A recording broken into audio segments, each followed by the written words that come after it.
आप सभी को जय माता दी, जय भोलेनाथ। आप सभी को चैत्र नवरात्रि की हार्दिक शुभकामनाएं। मैं आपकी अपनी गुरु माँ महामंडलेश्वर अंजनी देवा।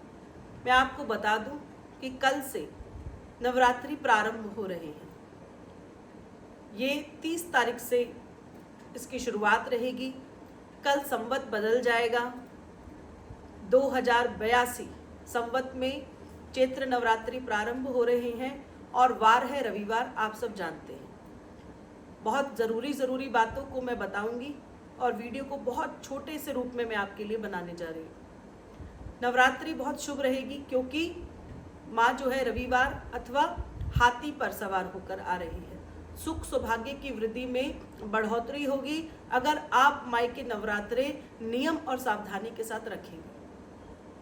कल के दिन माँ की चौकी हमें लगानी है, घट स्थापना हमें करनी है।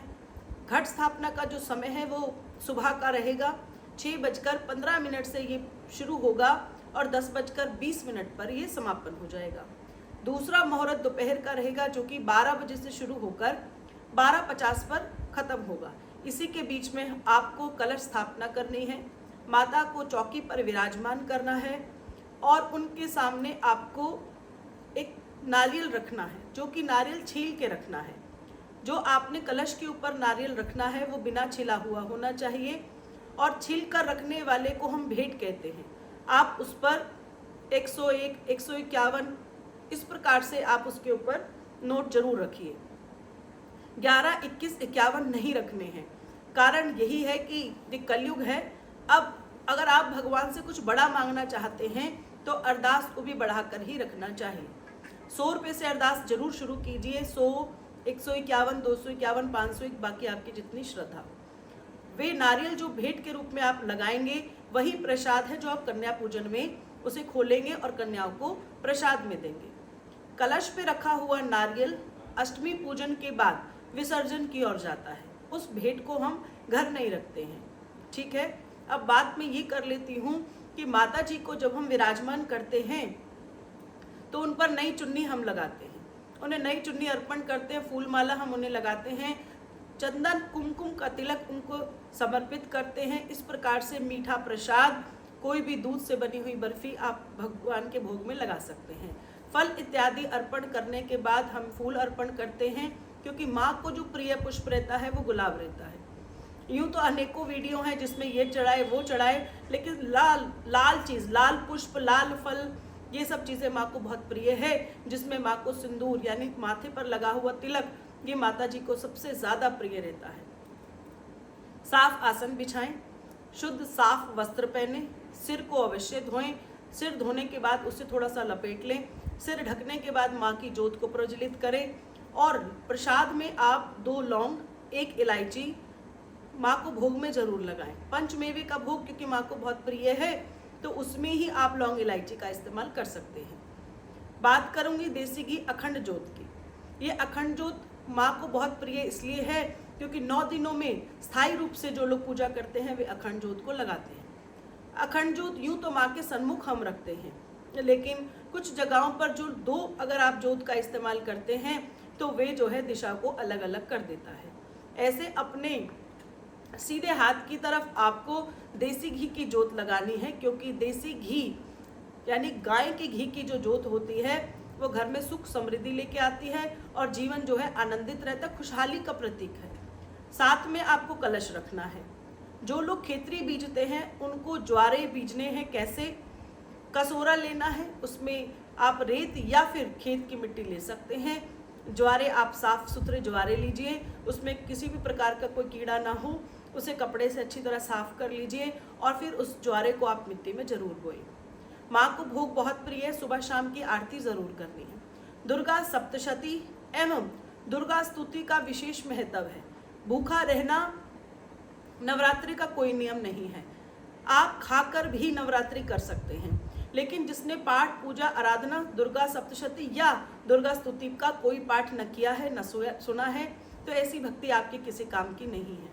नवरात्रि शक्ति का प्रतीक है, इसलिए हम जो कुछ भी पाठ पूजा करते हैं अपने शरीर में शक्ति को बढ़ाने के लिए करते हैं। जब हमारे शरीर में शक्ति बढ़ती है इसलिए हम इस मंत्र का उच्चारण करते हैं कि या देवी सर्वभूतेषु माँ शक्ति रूपेण संस्थिता नमस्तस्यै नमस्तस्यै नमस्तस्यै नमो नमः। क्योंकि आप हमें शक्ति देने वाली शक्ति हैं, इसलिए हम आपको प्रणाम करते हैं और आप हमारे शरीर के अंदर अपनी शक्ति का बनाएं या फिर इसको और ऊपर की ओर ले जाएं। माँ भगवती के नवरात्रि शुद्धता के साथ रखते हैं। मैं पहले भी बता चुकी हूँ कि जब तक नवरात्रि रखते हैं, घर में माँ की चौकी को सजाते हैं, तो घर में किसी भी सदस्य को कहीं और जाने का अधिकार नहीं है। आप मंदिर जा सकते हैं, लेकिन आप शहर से बाहर नहीं जा सकते। आप किसी की शादी विवाह में नहीं जा सकते। ये नहीं है कि हम वहाँ जाकर खाएंगे नहीं, आपको जाना ही नहीं है। अगर आपके घर के आसपास कोई मंदिर है तो आप वहाँ तक जा सकते हैं, इसके अलावा आप शहर को पार नहीं कर सकते हैं। कुछ मर्यादाएं माँ भगवती की उपासना में रखी जाती हैं। शुद्धता, पवित्रता, अच्छा आचरण, ब्रह्मचर्य का पालन। घर में एक व्यक्ति अगर माँ की स्तुति कर रहा है, अगर दूसरा व्यक्ति प्याज खाता है, शराब पीता है या कुछ भी करता है, इससे माता जो है वो क्रोधित रहती है। इसलिए माता को उपासना प्रिय है, पर माता को शुद्धता भी उतनी ही प्रिय है। आप फल का भोग जरूर लगाइए। जो लोग सूखे मेवे का भोग नहीं लगा सकते, वो चाहे 2 दाने ही माँ के निमित्त रखें, फल लगाएं, पर भोग जरूर लगाएं, क्योंकि भोग से ही माँ प्रसन्न होती है। इसलिए इस प्रकार से नवरात्रि हमें करनी है।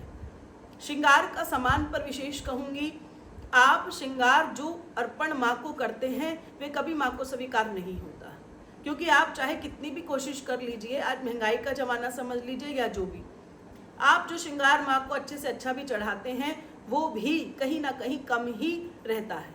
इसलिए मेरी प्रार्थना है कि माँ को आप नारियल का जो आप भेंट लगाएंगे उसी के साथ ही श्रृंगार के पैसे रख दीजिए, और बाद में आप कहीं पर भी, आप अपने घर में आप कहीं पर भी उसी पैसे का इस्तेमाल भी कर सकते हैं। देखिए, आप मंदिर में कपूर दे सकते हैं, लौंग पताशे दे सकते हैं, आप मंदिर में ऐसी वस्तुएं दे सकते हैं जो पूजा में काम आने वाली होती है। माँ के जहाँ भी आप कुछ सेवा देना चाहते हैं वहाँ आप धूप, दीप, आप जो मंदिर की इस्तेमाल होने वाली वस्तुएं हैं वो भी अपने मंदिर में रखने के बाद 9 दिनों के बाद आप वो भी अर्पण कर सकते हैं या बीच में भी दे सकते हैं। ऐसा नहीं कि आप मुझे देने की बात हो रही है, आप कहीं पर भी दे सकते हैं, क्योंकि पूजा में रखी हुई सामग्री पूजा के ही काम आती है, ये बहुत बड़ी बात होती है। अगर आप दक्षिणा भी रखते हैं तो उस दक्षिणा को भी ऐसी जगह हमें देना चाहिए जहाँ पर उसकी पूजा की सामग्री ली जा सके। इससे शुद्धता के साथ कार्य होता है, पवित्रता के साथ कार्य होता है। कन्या पूजन का विशेष ध्यान रखें। 5 तारीख को अष्टमी तिथि रहेगी, क्योंकि दूसरा और तीसरा नवरात्रा इस बार एक है, इसका मतलब एक नवरात्र कम है। 5 तारीख को अष्टमी रहेगी, कन्या पूजन हमें करना है। कन्याओं के पूजन के समय एक बात याद रखिए कि बाजार से कुछ भी खरीद कर हम उन्हें नहीं खिलाएंगे। घर में कढ़ाई का ही भोग बनाया जाएगा, काले छोले, देसी घी का हलवा और पूड़ी।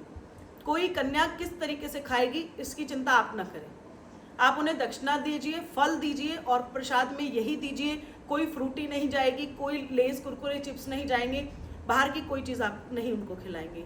नवमी वाले दिन भी आप माता जी की आरती ज़रूर करेंगे और इस प्रकार से नवरात्रि होने के बाद माँ का जो है नवरात्रि का समापन हो जाएगा। शुभता के साथ चलिए, नया संवत प्रारंभ हो गया है। सिद्धात्री नाम का ये जो संवत लगा है 2082, ये आपके लिए मंगलकारी हो। इसीलिए नवरात्रि जो है ठीक उस दिन से प्रारंभ होती है जिस दिन संवत बदलता है। माँ की आराधना उतनी ही जरूरी है जितना हमारे शरीर में सांसें। जो लोग ये सोचते हैं कि हम इस भगवान को मनाएं या उस भगवान को मनाएं, ये मैं नहीं जानती। इस शरीर में शक्ति का वास होना बहुत जरूरी है, क्योंकि हमारे लिए शक्ति है तो हम जीवित हैं, माँ है तो हम चल सकते हैं। इसलिए माँ को मनाएं, माँ को ध्याएं, माँ से कुछ मांग ना करें, माँ के लिए कुछ करें। जब आप माँ के लिए कुछ करते हैं तो ना जाने माँ आपके कौन से रोग टाल सकती है, कौन से बड़े कष्ट को छोटा बना सकती है। और याद रखिए, माँ जब हाथ थामती है तो बड़ी से बड़ी विपदाओं का नाश हो जाता है। जिनके ऊपर 7:30 प्रारंभ हो चुकी है आज रात्रि से, तो मैं आपको बता दूं 7:30 से आप बिल्कुल भी घबराइए नहीं। माँ शक्ति की आराधना नवरात्रि में हमें करनी है और माँ को हम ऐसी ऐसी मिठाई का भोग लगाएं जिससे माँ बड़ी प्रसन्न हो जाती है। अष्टमी वाले दिन माँ को काले गुलाब जामुन का भोग हमें लगाना है और बीच बीच में हम दूध से बनी हुई बर्फ़ी, नारियल से बनी हुई प्रसाद या फिर कोई भी सूखे मेवों से बनी हुई मिठाई, माँ को कई प्रकार के तरह तरह के फलों को भोग लगाकर भी हम माँ को प्रसन्न भी करेंगे और 7:30 से हम उनसे निवारण भी करेंगे। तो छोटी सी वीडियो है, आप लोग समझ चुके हैं, तो जरूर इस तरीके से चलिए और नवरात्रि आप सभी के लिए शुभ रहें। आप सभी को प्यार भरी जय माता दी, जय भोलेनाथ, ओम नमो नारायण।